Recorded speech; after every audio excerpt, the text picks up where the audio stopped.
1998 के अंदर जब मुझे 10वीं कक्षा के अंदर जब रस्टिकेट किया गया था, मैंने अपनी जगह पे किसी और लड़के को बिठा दिया था।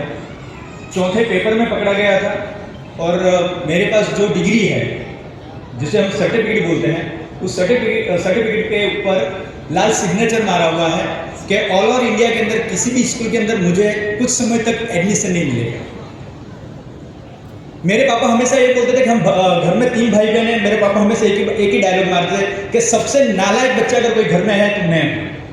क्योंकि 10वीं बोर्ड के एग्जाम के अंदर मैंने किसी और लड़के को बिठा दिया था और मेरे पापा हमेशा यही बोलते थे कि आज तेरे पास डिग्री नहीं है तो कभी नौकरी भी नहीं होगी, और नौकरी नहीं होगी तो तेरे पास शादी करने के लिए छोकरी भी नहीं होगी। समझ में नहीं आ रहा था क्या हो रहा था, पर मेरे पापा रोज मुझे हर बार कुछ न कुछ गाली वगैरह देते थे कि क्या किया तूने, इतनी छोटी सी उम्र में अपनी जगह पे किसी और लड़के को बिठा दिया। कई बार उस समय मुझे आया, मैंने लगभग 2-3 बार सुसाइड करने की कोशिश की। तो मुझे समझ में नहीं आया कि मैंने अपनी जगह पे किसी और लड़के को इसलिए बिठाया था क्योंकि मेरे पापा बोलते थे कि 10वीं पास करना पड़ेगा, पास होगा तो तुझे कहीं ना कहीं नौकरी पे मैं लगा दूंगा। ये बार बार बोल के इतना प्रेशर दे दिया था कि मुझे लगता था कि मुझे पास होना पड़ेगा। पर पास होने के लिए दिमाग भी तो होना चाहिए, पढ़ाई में इंटरेस्ट भी तो होना चाहिए। ना पढ़ाई में इंटरेस्ट है ना दिमाग है, और बोल रहे पास हो जाओ, कैसे पास हो जाए। पापा ने इतना प्रेशर दिया तो मैंने अपने आसपास में एक लड़के को, जो मेरा खास दोस्त था, उसको मैंने बोला कि भाई साहब तेरा कहीं पे भी कुछ भी प्रॉब्लम होगा, कहीं झगड़ा होगा तो मैं आऊंगा, खाली 10वीं के एग्जाम दे दे। उस लड़के को बिठाया और कुछ कारणवश चौथे पेपर में पकड़ा गया, और पकड़ाने के बाद पापा ने बोला कि अब तो हो गया सत्यानाश, तेरा कुछ होने वाला है नहीं, तेरा जीवन ऐसे ही बेकार कर देगा। पापा रिटायर हुए, रिटायर होने के बाद बड़ौदा 4 रास्ता गए। वहां पे पापा ने बोला कि भाई कुछ काम धंधा करो। काम धंधा कैसे करेंगे, डिग्री भी तो होना चाहिए। हर जगह पे जाओ तो सबसे पहले डिग्री मांगते हैं, और डिग्री अपने पास है नहीं। मजदूरी काम का चालू किया। उसी समय मुझे मार्केट पूरे में टपाल बांटने का काम मिला। मैंने अपनी जिंदगी से हार मान ली थी कि अब जीवन में कुछ नहीं होने वाला, क्योंकि बात इतनी सी समझ में आ चुकी थी कि अगर आपको पैसा कमाना है, अगर आपको पैसा बहुत सारा कमाना है तो आपके पास डिग्री होना चाहिए।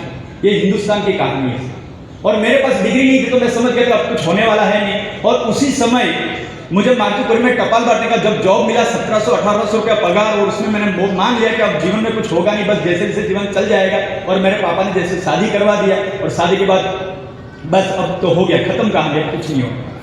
और उसी कुछ दौरान के अंदर मैं किसी 1 महीना, 2 महीना, 3 महीना, 4 महीना, 6-7 महीना और एक जगह पे मैं टपाल देने गया जो आरसिंह का दुकान था, और वहां पे मेरे एक गुरु बैठे हुए थे। मैं चाहूंगा एक बार अशोक प्रजापति के लिए एक बार जोरदार ताली होना चाहिए। वो वहां पे बैठे हुए थे, मैंने उनको टपाल दिया, वो बहुत खुश हुए क्योंकि उस समय लगभग 4-5 हज़ार का उनको कुछ चेक आया था। तो मैं बोला सर इतना खुश नहीं हो रहे। उन्होंने चाय बाय मंगवाया, चाय पिलाया, और चाय पिलाने के बाद बोला कि 1700-1800 में हो जाता है। सर होता तो कुछ नहीं, पर बस चल रहा है। तो उन्होंने धीरे से बोला करोड़पति बनना चाहता है। बोला सर क्यों फेंक रहे हो। बोले कैसे, बोले खाना खाने से आप करोड़पति बन सकते। बोला सर समझ में नहीं आया। उन्होंने कंधे पे हाथ रखा और बोला और दूसरी कटिंग मंगवाता हूँ, चाय पी, प्लान देख, समझ, और समझा, और आज आपके सामने जुड़ गया। आज से मैं जुड़ गया सर, फिर भी समझ में नहीं आ रहा था क्या कर। और उस समय जो आदरणीय हमारे दिनेश चौधरी जी है, उनका प्रोग्राम था सूरत के अंदर, और वहां पे जबरदस्ती, अपनी मर्जी से नहीं सर, अब जबरदस्ती मुझे भवानी शंकर जी जोशी ने बोला कि आना पड़ेगा। मैं बोला सर पैसा नहीं है।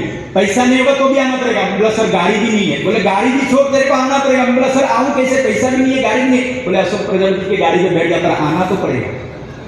और जबरदस्ती भवानी शंकर जोशी जी के लिए मैं एक बात चाहूंगा, दिल से ताले चाहूंगा सर, क्योंकि वो इतने जबरदस्ती मुझे उस मीटिंग में बिठाया। और मीटिंग में जाने के बाद एक बात समझ में आई, वहां पे जो गुरुदेव आए हुए थे दिनेश चौधरी जी के लिए एक बार मैं जोरदार ताली चाहूंगा सर, दिल से।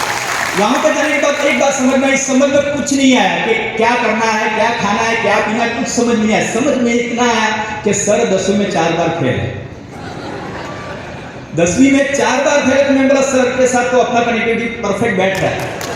अगर ये बंदा अगर 10वीं में 4 बार फेल होने के बाद अगर करोड़पति बन सकता है तो अपने तो आसपास थोड़ा बहुत पहुंच ही जाए। तो मैं दिल से चाहूंगा कि सर अगर मैं उस दिन के प्रोग्राम में नहीं बैठा होता तो शायद मेरे जीवन का टर्निंग पॉइंट नहीं होता। तो मैं एक बार चाहूंगा दिनेश चौधरी जी के लिए, मैं चाहूंगा दिल से एक बार, दिल से जोरदार ताली।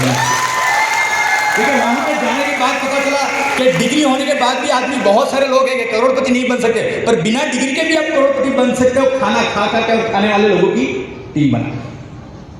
तो मैं आज इस मुकाम पे हूँ तो मुझे बहुत अच्छा लग रहा है, बहुत खुशी महसूस हो रही है। खुशी मुझे यहाँ पे आने के बाद मेरे साथ जो डांस कर रहे हैं मुझे उससे खुशी मजा नहीं आया। मजा इस बात का है कि मेरे टीम के कई सारे लोग, कई सारे टेक्निकल अचीवर, कई सारे